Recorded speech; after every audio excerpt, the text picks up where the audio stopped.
This is a man that okayed getting in a casket and dry humping a mannequin.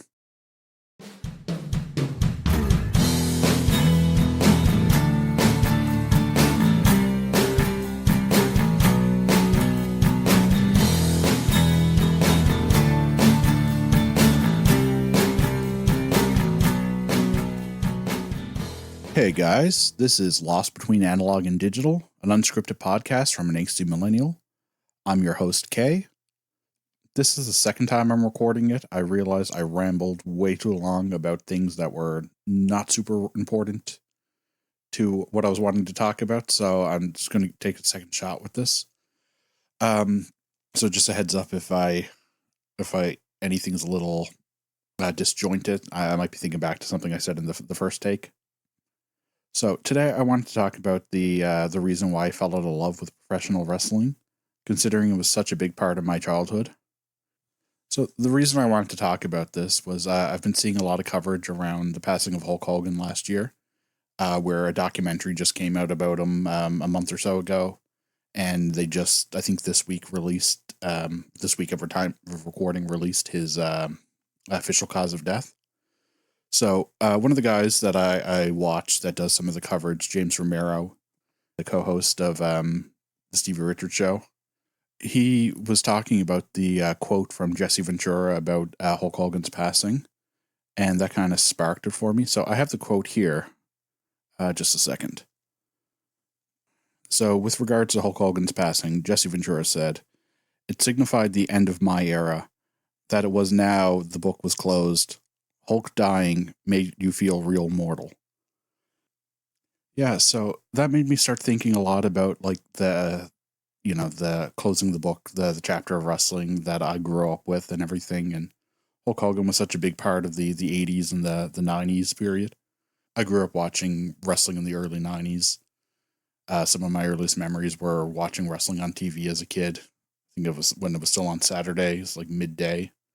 So I grew up, I started with the new generation when Bret Hart and Shawn Michaels, Razor Ramon, Scott Hall, Kevin Nash's Diesel were kind of the big guys. Well before like Steve Austin, The Rock, or any the big 90s stars kind of made their name. So the early 90s was the new generation period, and that's kind of when the steroid scandal broke and Vince McMahon was on trial for that he ended up getting acquitted or found not guilty. Something to that effect. And it was one of those periods where wrestling kind of hit a low point up until around what they call the curtain call, where Scott Hall and Kevin Nash came out to the ring, broke character on TV, and acknowledged that they weren't Razor Ramon and Diesel, that these were two people. They were going to the competitor. Triple H and Shawn Michaels came out, broke character, hugged them, and that was kind of how they ended the show or whatever. For those two guys to then show up in WCW as the outsiders and later go on to form the NWO and kind of kick off the whole WCW WWE rivalry, the Monday Night Wars, leading to the whole like Attitude Era and everything. So I loved so much of that the competition between WCW and ECW and WWE created this weird dynamic where like that they weren't afraid to try anything, that they would take risks on everything, that it was edgy, it was whatever. And I mean, there's a lot of stuff looking back that doesn't age well, or I don't agree with. A lot of the stuff where it's, fairly racist, or, the hypersexualization of a lot of the female performers and that, which is bad enough, but the later allegations against Vince McMahon with the Janelle Grant scandal, that's I think just going to arbitration or something now, and some of the other allegations of harassment and how they've handled other sexual harassment and different things. And there's that what is that poor woman's name? Ashley, the one who was allegedly assaulted by a bunch of U.S. soldiers on one of their tours, and tried to sue or something, and then end up killing herself. I I'm spacing on her last name. I'm sorry, but yeah, like the absolute mess. So the past hypersexualization and everything is something that has really not aged well. But like I love that they were edgy or trying to be edgy, that they were trying to push the envelope, that they were not afraid to do stuff, that they were not afraid of in this competition and rivalry, that they were pushing the boundaries, that they were risking losing sponsorships with like I think it was USA Network or something was threatening to pull them from broadcast because of the stuff that DX was getting up to and some of the other like scandals and whatnot. And that parent group that was boycotting and trying to get sponsors to boycott, that led to the creation of the right to censor, with or Stevie Richards and a bunch of the fun characters did this like weird parent group kind of Mormon-esque cultish thing that like sucked the fun out of these characters, and they were just such good villains. Like you really hated them because like they changed the Godfather and Val Venus and all these really fun characters, and it went on for so long, and they were so obnoxious and self-righteous, and then when the Dudleys were supposed to join and turn the tables, and you know that was like one of the highlights of my childhood. I think the story is that the Dudleys went over like 5 minutes on their time slot, and when Bubba Ray got through the curtain, Vince was waiting to chew him out and said something like, "If you ever go 5 minutes over on my program again, it better be that good." But yeah, like the contest or the competition really drove like the innovation and everything, and then when it all came crashing down with the WCW getting bought out by WWE based on for like I think it was $1 million, which seemed like so much money as a kid, but that was based on some agreement I think from like '86 or something, that WWE would get first rights to buy them for $1 million if they ever sold, and then the purchasing of ECW as well. Like they try to recreate that with like the splitting SmackDown and Raw and having like brand warfare and stuff, but it was never quite the same. And with all like the departure in the early 2000s of all the good stars, like The Rock left, Stone Cold Steve Austin ended up walking out. He had some issues with his neck, but I also think he was unwilling to job for Brock Lesnar, just like without a build up or anything that had any meaning. Bret Hart got injured. Shawn Michaels was, I think, off at the time with the back injury. There was very few big names left to really carry things forward, so they were left with a bunch of like mid cards guys that they had to then thrust into the top spot and try to get them ready, and they didn't have the same brand or household recognition that like big names like Hulk Hogan or anything that really had. Like I like the Ruthless Aggression era. I like guys like Eddie Guerrero and Chris Benoit, and the TLC stuff with Edge and Christian, the Hardy Boys and the Dudley Boys. I thought that was all really well done. There's some weird stuff in there, like when Triple H was feuding with Kane, and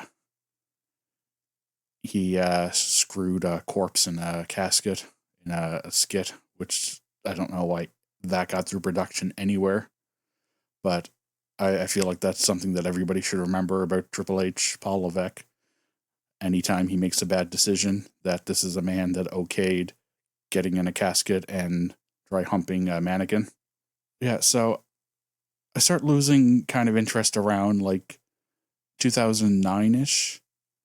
And I mean, it was like the passing of Eddie Guerrero. I think he died around like 38 or so, like pretty close to my age right now.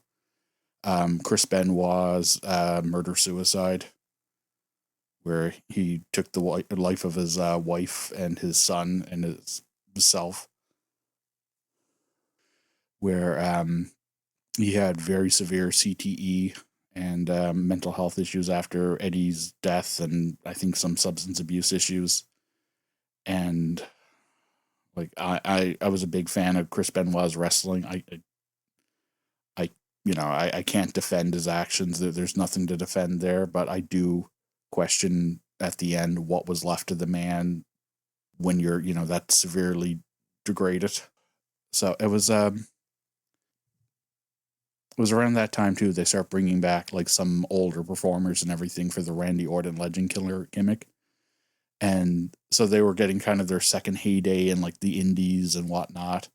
And it was kind of becoming obvious how many of them were messed up with drug abuse, alcoholism, other stuff, and there was no real support network or anything like that for them.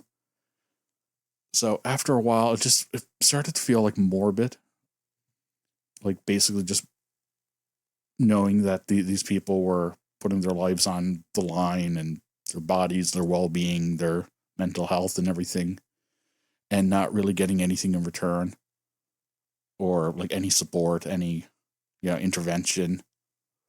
And like WWE, to their credit, did create a wellness program and everything, but it has a lot of had a lot of criticism and everything. Like, especially after the attempted lawsuit for the concussions and everything, that they made an effort, and it really comes down to like it felt like virtue signaling that like we'll help people get clean and we'll pay for their medical expenses and everything if they worked in the WWE. But then they were like an insurance company picking and choosing who got covered for what, and then we're like, well, that's really not our responsibility because that injury happened on the indies or something.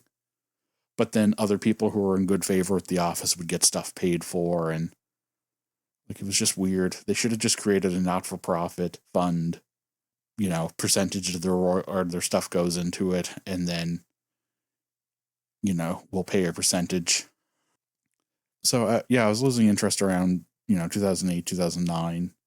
Kind of got my interest kind of rekindled when Bret Hart came back for his final run after having a severe concussion and stroke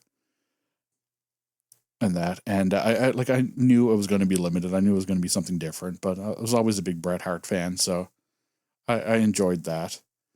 And that kind of carried me over into like the Nexus feud. But then, for those guys to lose, and then, I think recently I seen an interview with Chris Jericho where he was talking about that they were supposed to go over, but John Cena was politicking and, wanted them to lose, which was like the worst thing. It was the same mistake they repeat every couple of years. You have this new bunch of guys that are coming through, that they have momentum, they have the fans behind them. They're going to upset the apple cart. And then someone at the top pushes them down, stomps them out, whatever. And then the guys at the top all move on to better opportunities or injury or whatever, fall from favor. And then you have nobody at the top that anybody recognizes. So you have to build these guys up really quick out of nowhere. Same thing they did in the early 90s. It happened again in the 2000s. It started happening again in 2010s. They're kind of in that spot again now, from my understanding. And around that time too is when they got into the PG era, and everything just started feeling safe and weird. And it was like the best way I can describe it is like in around 2010 to 2015, all these corporations start changing their fonts to lowercase, like Calibri fonts or Helvetica or Arial or whatever, like these just soft lowercase logos. And that's kind of what the programming started to feel like. It was very corporate, it was very formulaic, it was very safe. The women's division and everything started to pick up and actually being treated as a serious division again for the first time in 30 years, which was great. But yeah, I lost interest. I tried to get into some of the other products like TNA. And I really enjoyed TNA. They had a really good women's division, and the X division with a lot of the younger guys like AJ Styles and that at the time. I kind of followed that loosely, and then just one day Hulk Hogan and Eric Bishop was on it, and then within a week or two, I'm like, "What the f- is this?" So I cut that cold turkey. Oh, and that horrible match with Jeff Hardy and Sting. Why anybody let that happen, knowing the state that Jeff Hardy was in? Like, it just showed a massive oversight, and how organization cares about its performers. But yeah, so I started trying to watch like alternatives, like New Japan and BJW, Big Japan Wrestling, and some other stuff. A little bit of Ring of Honor when that was kind of, but it wasn't accessible. Big Japan kind of wore thin after a while because you had some really good performers, but when you're so heavily reliant on the death gimmick or death match gimmicks and everything, it makes it kind of hard for a lot of the stories. And where a lot of it was single matches uploaded to YouTube or wherever I could find them because it wasn't accessible. You don't have the same emotional investment or anything. And then was it CML, the Mexican Lucha Libre, and some of the indie stuff? I really enjoyed that, but again, like, accessibility wasn't the best. But it was refreshing. It was different. It just it wasn't the same. Like the story, even when I was able to kind of follow stories and stuff, they weren't quite the same. Or you're getting like Google translated subtitles or something, so like things were off. And but there were a lot of performers I liked, like AJ Styles and Samoa Joe and TNA were really good. A couple Lucha Libre ones. I tried a little bit of Lucha Underground, but like a lot of this kind of blurs together because like where I'm just watching matches on YouTube or wherever I found them, it doesn't have quite the same staying power in my mind as like if I sat down and watched a whole show. But what's her name? Japan was Princess Kano. She wrestles as Asuka in WWE. I saw a lot of her Japanese stuff and everything and thought she was absolutely amazing. I tried to follow her stuff in WWE when I could, and I think she's a really good performer. And she had that winning streak that really upset Goldberg, which I thought was hilarious. That he was upset that someone's fake winning streak had surpassed his. I'm sure Bret Hart loved that though. But like I think she was a hell of a performer and still is. A lot of really good, a lot of good matches and everything, but just you lose that element when you're missing the story and the emotional investment. I tried to get into AEW too when Jericho jumped over, and like some good matches and some good performers and stuff, but I find the fans so I don't know, incestuous or insular. Like I don't know how to that like they're like there's just it's AEW, that it's absolutely amazing, like you have to love it because it's not WWE, it's AEW. It was great. So you can't be like, oh, that match was fine, or I didn't care for that, or that was a weird finish or something. And like anybody I know that likes it or whatever, or like they get twitchy or whatnot, and it's just like it's not kind of the vibe I want. I want to be able to say, oh, that sucked, and someone be like, okay, whatever. But like I just my exposure, my limited exposure to AEW, there's a lot of like I don't even know if they could be sock puppet accounts or whatever, like, but it's just like it is they can't take criticism. It's perfect because it's not the alternative. It's almost like when people are in like a toxic relationship and they just can't process something, like they just have to justify it. Which, I mean, I've seen some good matches on it. I couldn't tell you half the performers, or probably any performer other than Chris Jericho. But one of the things seems weird is that Tony Khan, their president or CEO or whatever, seems very content to like sign people to contracts and then kind of just shelve them. And so I don't know, maybe there's injuries, maybe there's backstory stuff or whatnot, but kind of seems a little bit like, if he thinks you're going to go to WWE or you're not fully invested in the company or whatever, it's like, well, we'll just run you out if playing keep away kind of thing. Like I that's kind of what I felt like the WCW signing Bret Hart after the Montreal Screwjob was just a game of keep away. we'll give him what he wants. We're not going to utilize him. We're not going to let him, do what he wants here, but we'll keep paying him. We'll keep him, we'll keep him well paid, and we'll bury him. But that's also probably Hogan politicking in the back. But yeah, so I find just the modern day like wrestling product, especially WWE, is just it's formulaic. It's very safe. It's very whatever, because it's like every match feels the same, and where like WWE has like 4 or 5 matches on a card, and then for like a 3-hour card, so you get like 20 to 40 minutes of wrestling, and then it's all promos and sponsor bullshit. And the matches all feel the same. It's like, well, they open this way, they do this, and then they go to a high spot where the 3 people in the match have to all gather around to catch the one person that's jumping off, which 2 of them are, 2 of them are bad guys and one person's on your tag team. Why do all 3 of them need to catch you?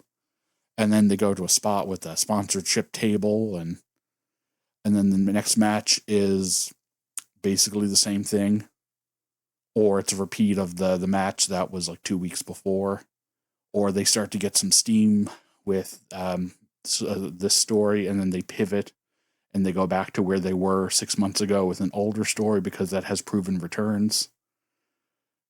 And it just feels tired, and it just feels worn out. And maybe there are some very real reasons for them pivoting, like if someone got hurt, someone didn't pass a drug test or something. But like the build up for, was it WrestleMania this year, where it's like Drew McIntyre won the title. They had a rematch, or they had a clause where Cody couldn't get a rematch until Drew had it or something. And then it was like, oh, well, that didn't matter anymore. And they put the title back on Cody and whatever. And I was just like, why? What was the point of any of that? There was I watched an interview with Bret Hart, and he said he always enjoyed wrestling when at the very least they pretended it was real. And I think that's a big part of it, is that the underlying gimmick, the reason we're suspending our disbelief, is that this is supposed to be a sporting match. It's supposed to be a test of strength. It's supposed to be something that's real and grounded, where these crazy things happen in it. And where that no longer matters is where the thing that's supposed to ground it is gone. So why are we suspending our disbelief? Why are we doing any of this? And when everything feels the same, and I get it that the matches are probably all very similar because, well, it doesn't matter. It's probably the same people booking it. It doesn't matter if 6 of them are the same on the card when we splice them out and put them on YouTube or wherever. People are watching them out of order.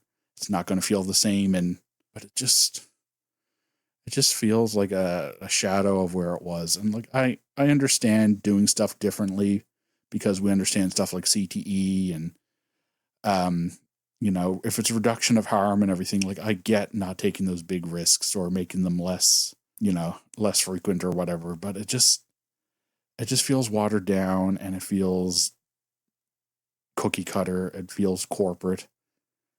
And even like, I know lots of people have said this. I know James Romero has, I'm not trying to piggyback off his stuff or whatever, and I think Stevie Richards or whatnot, but it feels like they're just trying to pump up the price of the product, the stock, to eventually sell it to Saudi Arabia or someone else. Like, I have no interest in what's going on in wrestling other than what they're doing as a business, because it's piquing my interest as someone who studied business administration, marketing, project management, all that stuff. I'm a nerd for this stuff.